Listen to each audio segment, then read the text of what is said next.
गीता में कहते हैं, सुख और दुख सर्दी और गर्मी के समान है। उसे धैर्य पूर्वक सहन करना चाहिए, लेकिन उसे सहन करने के साथ साथ उसमें भगवान श्री हरि का स्मरण भी करना चाहिए, चाहे सुख हो या दुख। अक्सर ऐसा देखा जाता है कि दुख में ही भगवान को याद किया जाता है और सुख में भोग वृत्ति आ जाती है।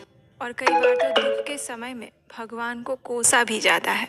कई लोगों को आपने सुना होगा कि मैं इतने पूजा पाठ करती हूँ, लेकिन फिर भी भगवान मेरी स्थिति को सुधार क्यों नहीं रहे। तो क्या आवश्यकता है भक्ति करने की? यहाँ पर हमारे शास्त्र बताते हैं कि भगवान कोई व्यवसाय करने वाले व्यापारी नहीं है और ना ही उन्हें किसी चीज़ की आवश्यकता है। वे हमारे परम पिता हैं, जिनके प्रति अगर हम कुछ कर रहे हैं तो कृतज्ञता के रूप में कर रहे हैं। जितना उन्होंने हमारे लिए किया है, उसके सामने हम उनके लिए जो कर रहे हैं वो संपूर्ण रूप से नगण्य है, ना के बराबर है। लेकिन जो वास्तव में एक आदर्श संतान होती है, वो सदैव अपने माता पिता के प्रति कृतज्ञ रहती है, क्योंकि माता पिता ने ही उसे जन्म दिया है।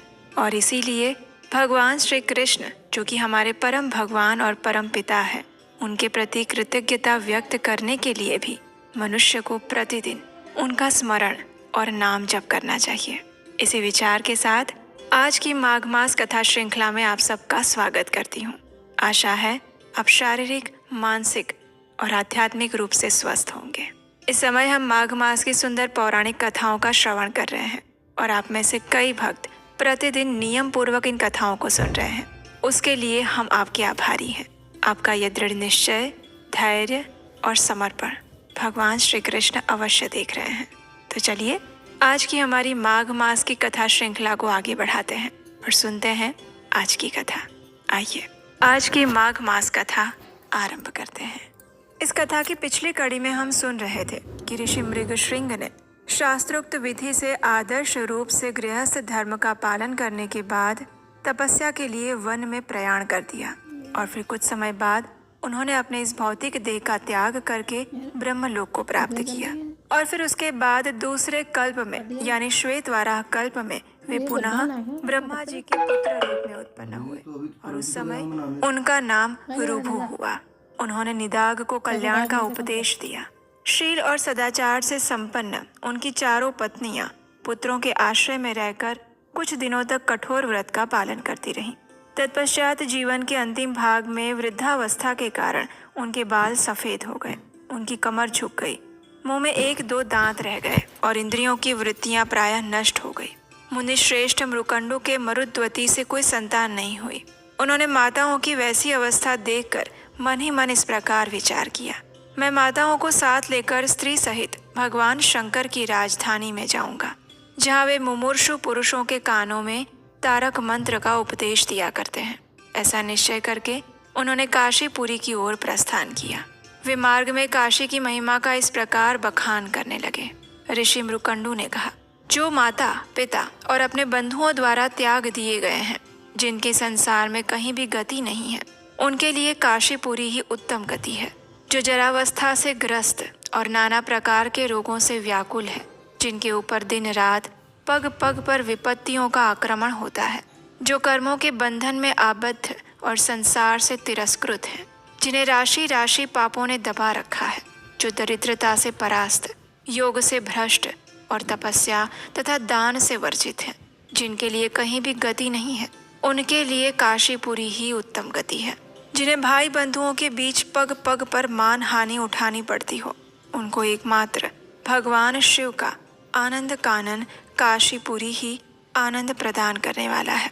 आनंद कानन काशी में निवास करने वाले दुष्ट पुरुषों को भी भगवान शंकर के अनुग्रह से आनंद जनित सुख की प्राप्ति होती है।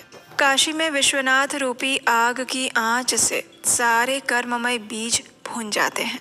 अतः वह काशी तीर्थ, जिनकी कहीं भी गति नहीं है, ऐसे पुरुषों को भी उत्तम गति प्रदान करने वाला है। वहाँ संसार रूपी सर्प से डसे हुए जीवों को अपने दोनों हाथों से पकड़कर भगवान शंकर उनके कानों में तारक ब्रह्म का उपदेश देते हैं।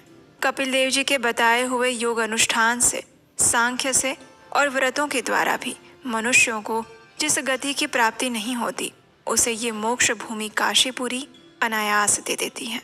ये काशी की प्राप्ति ही योग है। ये काशी की प्राप्ति ही तप है, और ये काशी की प्राप्ति ही दान है, और ये काशी की प्राप्ति ही शिव की पूजा है। ये काशी की प्राप्ति ही यज्ञ, कर्म, स्वर्ग और सुख है। काशी में निवास करने वाले मनुष्यों के लिए काम, क्रोध, मद, लोभ, अहंकार, मात्सर्य, अज्ञान, कर्म, जड़ता, भय, काल, बुढ़ापा, रजोगुण और विघ्न बाधा क्या ही चीज है। ये उनका कुछ भी नहीं बिगाड़ सकते। अपनी माताओं का मार्ग जनित कष्ट दूर करने के लिए इस प्रकार की बातें करते हुए भ्रुकंडु मुनि धीरे धीरे चलकर माताओं के साथ काशीपुरी में आ पहुंचे। वहां उन मुनि ने बिना विलंब किए सबसे पहले मणिकर्णिका के जल में विधि पूर्वक वस्त्र सहित स्नान किया। तत्पश्चात संध्या आदि शुभ कर्मों का अनुष्ठान करके पवित्र हो गए। फिर उन्होंने चंदन और कुश मिश्रित जल से संपूर्ण देवताओं और ऋषियों का तर्पण किया। फिर अमृत के समान स्वादिष्ट पकवान, शक्कर मिली हुई खीर और गोरस से संपूर्ण तीर्थ निवासियों को पृथक पृथक तृप्त करके अन्नदान, धान्य दान, गंध, चंदन, कपूर, पान और सुंदर वस्त्र आदि द्वारा दीनों और अनाथों को सत्कार किया। उसके बाद भक्ति पूर्वक ढूंढीराज गणेश के शरीर में घी और सिंदूर का लेप किया और 5 लड्डू चढ़ाकर आत्मीय जनों को विघ्न बाधाओं के आक्रमण से बचाते हुए अंतः क्षेत्र में प्रवेश किया।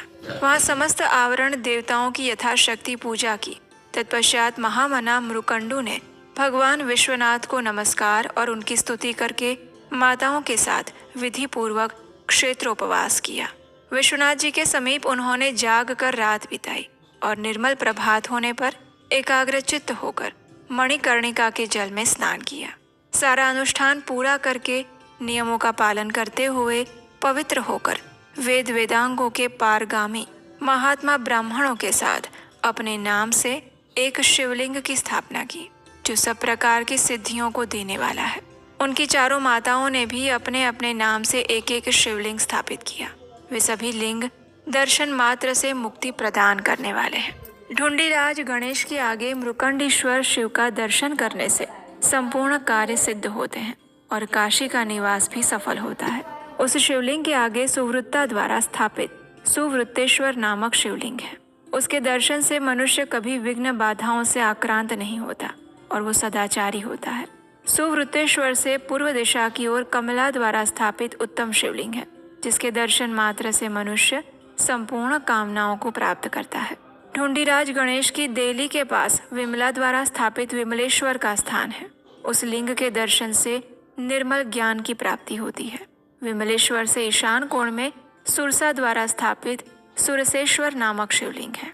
उसके दर्शन से मनुष्य देवताओं का साम्राज्य प्राप्त करके काशी में आकर मुक्त होगा। मणिकर्णिका से पश्चिम मरुद्वती द्वारा पूजित शिवलिंग है, जिसके दर्शन मात्र से मनुष्य फिर जन्म नहीं लेता। इस प्रकार शिवलिंगों की स्थापना करके वे सब लोग 1 वर्ष तक काशी में ठहरे रहे।